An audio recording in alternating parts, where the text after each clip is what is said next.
Bonjour à tous, je vous retrouve pour la nouvelle recette de la semaine.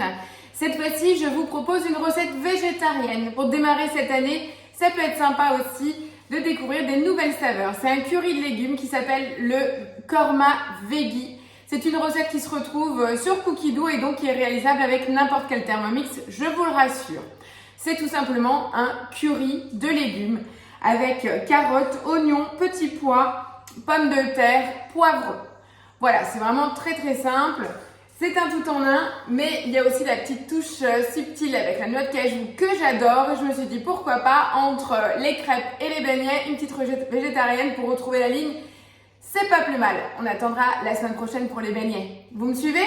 Allez, recette simple et efficace, complète. Cette recette est donnée en tant que soupe complète. Elle est arrivée sur Cookidoo cette semaine. Dans le petit livret, les 30 meilleures soupes complètes. Voilà, donc pour démarrer, on va commencer par des noix de cajou salées, 35 grammes. Donc là, on les met dans le bol, vous avez déjà compris, on va les concasser pour amener de la matière et un petit croquant dans notre plat. Donc là, bien sûr, soyez accrochés, ne vous effrayez pas, couvercle et gobelet doseur et on part pour 3 secondes à la vitesse 4. Voilà, on a juste fait un léger concassé. On nous demande également de conserver quelques noix de cajou entières pour la déco.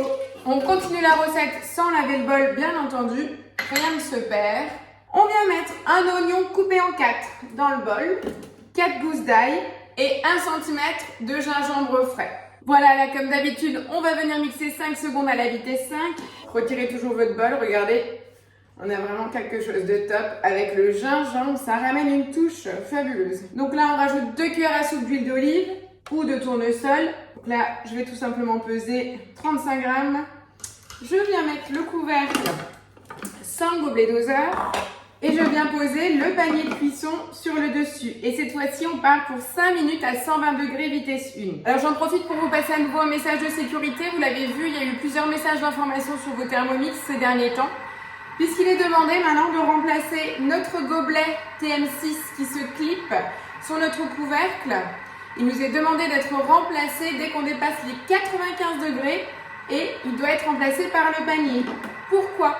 Ça permet en fait quand même de laisser s'évaporer la vapeur d'eau, mais par contre évite les éclaboussures. Donc vraiment, quand on vous le demande, ne remplacez pas par le gobelet ni par le couvercle anti-projection haute température.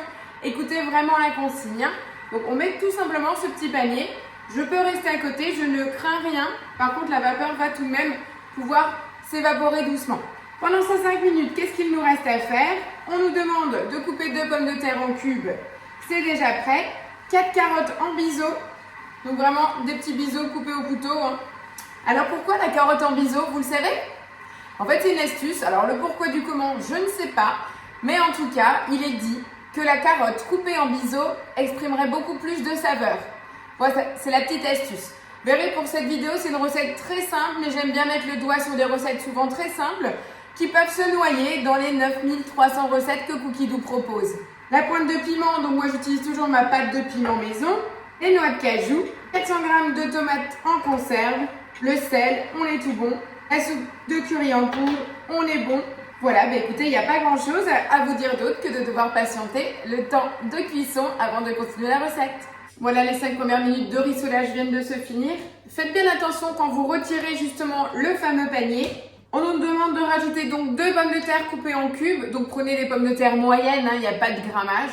Si jamais vous n'avez pas de pommes de terre, vous pouvez également remplacer par du potiron. C'est tout à fait encore la saison. Si vous avez du petit potiron encore dans votre garage, c'est le moment. Pourquoi je dis ça? C'est au cas où c'est votre propre récolte. 4 carottes coupées en biseau, la pointe de piment. Voilà, donc je ne mets pas plus que ça. J'ai tout à fait confiance dans mon piment. Les noix de cajou, 400 g de tomates concassées, le sel, 1 cuillère et demie de curry en poudre. Je viens mettre un petit coup de spatule juste pour ramener le curry dans le concassé de tomates.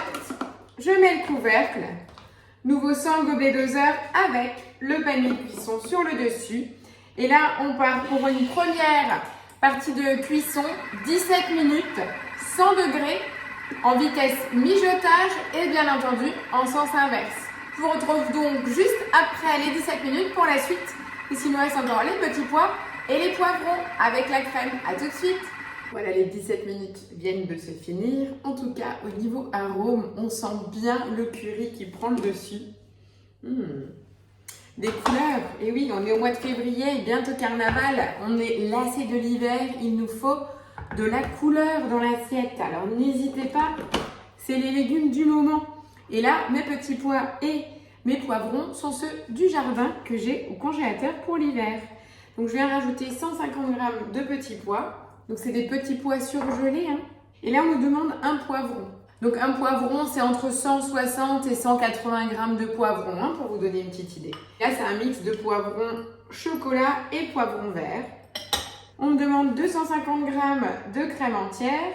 Donc là, après, j'ai ma crème fraîche. Rien n'empêche, pour ceux qui le souhaitent, de mettre du lait de coco si vous préférez. Et là, je viens à nouveau mettre le couvercle avec mon panier à la place du gobelet doseur. Et on part à nouveau pour les 10 dernières minutes de cuisson à 100 degrés, sens inverse, vitesse mijotage. Et donc là, notre plat sera terminé. On peut bien regarder sur le bouton aperçu. On nous demande bien de servir directement avec de la coriandre ciselée ou du persil fait avec l'herbe que vous avez. Surtout, j'espère que vous avez pensé à hacher et à stocker vos herbes fraîches du jardin au congélateur pour l'hiver pour venir prendre quelques petites poignées pour parsemer et décorer vos plats tout l'hiver. Donc moi, je vous dresse bien entendu l'assiette finale dans une belle assiette creuse avec quelques noix de cajou sur le dessus. Voilà, c'était une recette simple de mijotage. Vous pouvez voir du coup qu'en fait, on n'est vraiment que en train de mijoter dans notre bol. On n'a pas de disque de cuisson, on n'a pas de mode spécifique. Par contre, c'est un plat plein de couleurs et de vitamines pour passer ce mois de février sans aucun souci. Et voilà, c'est terminé. Au niveau couleur, c'est vraiment top, top, top. J'ai vraiment hâte de vous montrer ça. Voilà, un petit dressage en live. Des petites noix de cajou en déco. Vous l'aurez compris, je suis super fan de noix de cajou. Et là, des petites feuilles de coriandre. Et voilà, le korma veggie prêt et dispo. Là, c'était une recette on ne peut plus simple pour passer la semaine. C'était juste pour vous montrer encore une nouveauté, à savoir aussi, est-ce que vous connaissiez déjà ce type de plat? Est-ce que vous aviez l'habitude d'en faire? C'est une idée comme une autre, ça vous fait un plat complet en moins d'une demi-heure, riche en saveurs et en couleurs. J'attends vos retours avec impatience au bas de la vidéo. Je vous fais un gros plan de l'assiette et je vous retrouve la semaine prochaine pour une recette de beignets pour fêter Mardi Gras comme il se doit. Bonne semaine à vous. Ciao, ciao!